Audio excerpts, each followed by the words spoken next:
Hello, my name is Trevor Assman, and in the spirit of Coming Out Day on October 11th, I'm going to share with you my coming out story. Just like most people, you just may have asked yourself, did I hear that right? His last name is Assman? You would be correct if you did so. The next question you may ask yourself is, did he say this is his coming out story? And again, you'd be right. If you're very perspective, you may also think to yourself, his last name is Assman.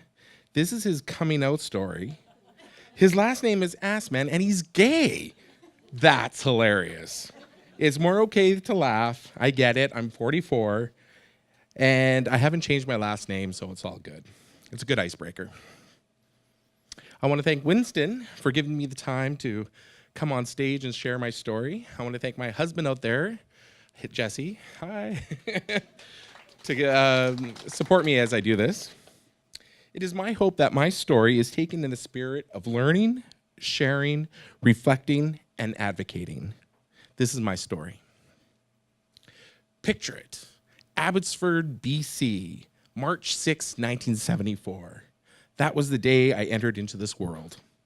And like everybody, I was not given an instruction manual, not given any notice as to how my life was going to play out. If you're not already aware, Abbotsford, BC is still considered the Bible Belt of Canada. I was born into a Christian family, my mom, my dad, and my sister. I grew up in a small church, which I had very fond memories of. I remember the vast majority of my friends were all from my church. We did lots of things together inside and outside of the church, like picnics and group functions. When I entered my teenage years, I very much enjoyed going to youth group events. I loved it so much that I already made my plans to become a youth pastor. I took my faith very seriously.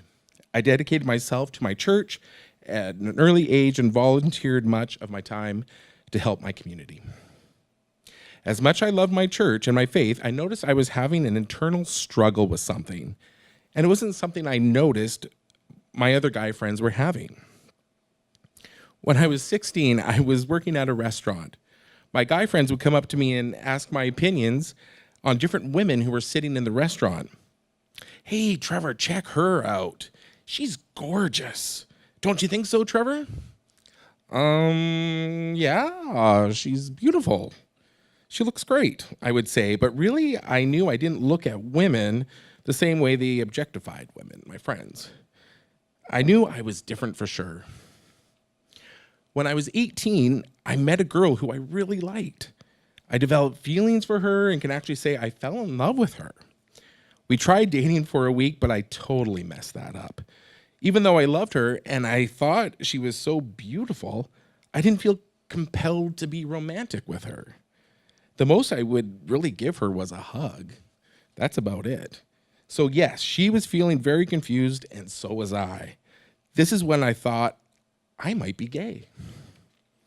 But the problem for me was I didn't know what being gay meant. I literally had no gay influences in the mid-1990s, living in the Bible Belt of Canada. I didn't know anyone gay. I never met anyone who admitted they were gay. I didn't have Will and Grace, no gay characters on TV at the time. My friends and family didn't put gay people down, but I knew as much as they did, and that was very little. But one thing I did know was the church view at the time was being gay was wrong. But again, that's all they said. It's wrong. Other than a couple questionable Bible verses and just not talking about it, it's a real life issue. I didn't even know what a gay pride flag was. I didn't even know Vancouver was a gay mecca with gay bars and gay prides. No clue. This just proves the point that people are born gay. It's natural. I was not influenced once by something at all. I couldn't come out alone. Nope, not in the cards. So much was at stake. I had a reputation in my church. I thought about my family's reputation. I thought about losing all my friends. In addition, I didn't think self-declared Christians could be gay. I thought there was this invisible shield around all Christians and it was impossible to be gay. I was so confused, such a mess. I knew I needed to figure this out and on my own. I could not go through this process around with my family or friends. I needed to be 100% sure I was gay and that I was able to come out confident and safe. So what did I do next? I moved to Calgary of all places. Don't get me wrong, I love Calgary. But Alberta is as very conservative as you get. But I didn't know that until later. I told my family that there was some job opportunity in Calgary and going to try it out, when really I needed to work things out. So I got a job in Calgary and started to establish some friends and getting to know the city. I didn't jump into experimenting and educating myself about being gay until 3 months after my move. You see, it was much harder than it is now to find openly gay people. Back then, the only resource I had was the yellow pages in the phone book.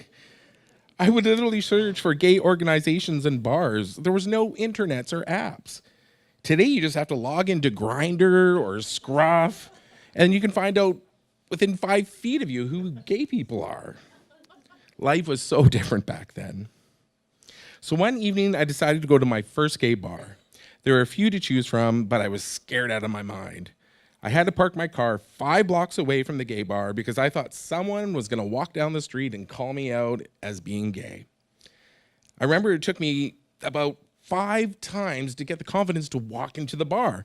I would be like coaching myself going, oh, okay, I can do this, it's not that hard. And I would get by the door and then I would sail past it. I didn't want to be noticed. Just walk in the door. I would approach the door and I'd walk right by it.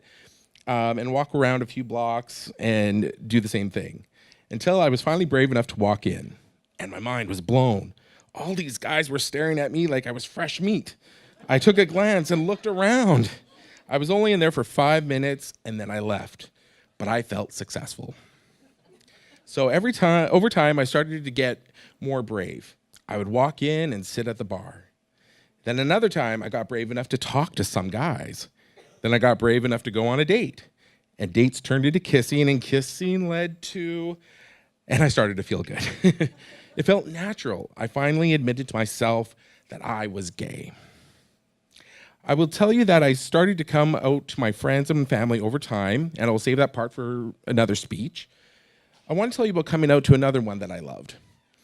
It was the most important loved one that first came out, and that I first came out to, and that was God. I remember the night that I admitted myself I was gay. I was internalizing all these things. I was learning about myself during my time in Calgary. All the things that were happening during this time felt good and right. But I also felt horrible because even though I felt good, I remember being taught that Christians could be gay. It was forbidden. But again, what I was feeling was natural and good. So I had a very heartfelt chat with a man upstairs.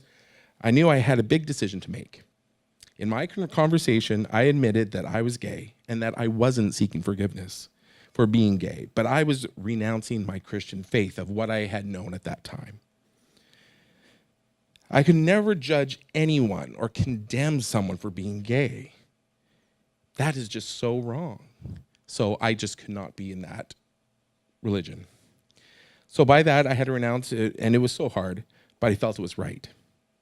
The reason why I'm telling you the story is because so many LGBTQ plus people who are raised in religious institutions are taught that being gay is wrong. These people grew up just like you and me and had a relationship with God and was convinced they were born into sin. They were told that being gay was dead wrong. Some of these people have been sent to conversion camps to set themselves straight, which is dead wrong. There are millions of LGBT people that don't have that peace of mind, always struggling to understand where they fit in the universe and if God actually loves them or hates them. They don't know if they are going to hell or heaven simply because of who they are naturally. We have seen much progress in the gay community.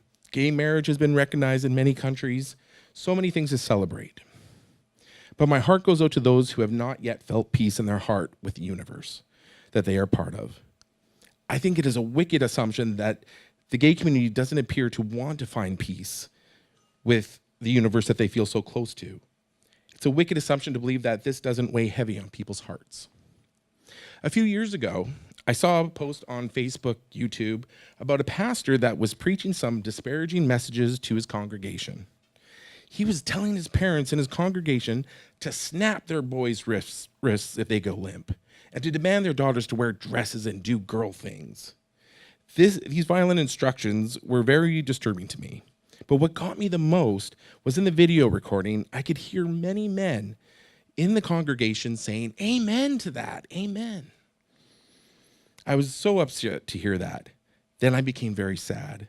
Sad to think that the children of these men who were shouting amen to these instructions of violence were probably sitting next to their parents listening to this. This message teaches straight children that they are superior and over-righteous to cause violence. It's more sad to acknowledge that gay children hearing their parents saying amen to these instructions of violence will absolutely keep them in fear of coming out to their parents. Another instance was right after the tragic mass shooting in the gay nightclub in Orlando.